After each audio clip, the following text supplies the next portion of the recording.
Hello and welcome to this video. So in this video we're gonna focus on text area. So text area we can simply make like this.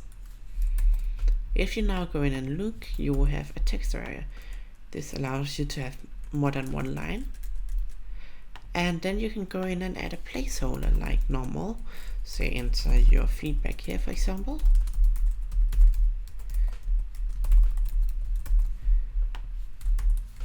Then you can go in, enter something still, and you put the value in here instead.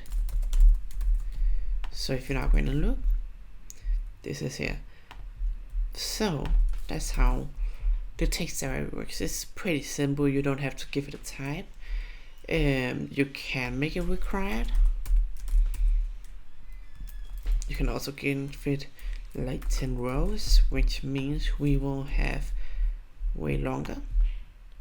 But you can also just give it 2 rows. Thank you very much for watching this video. See you in the next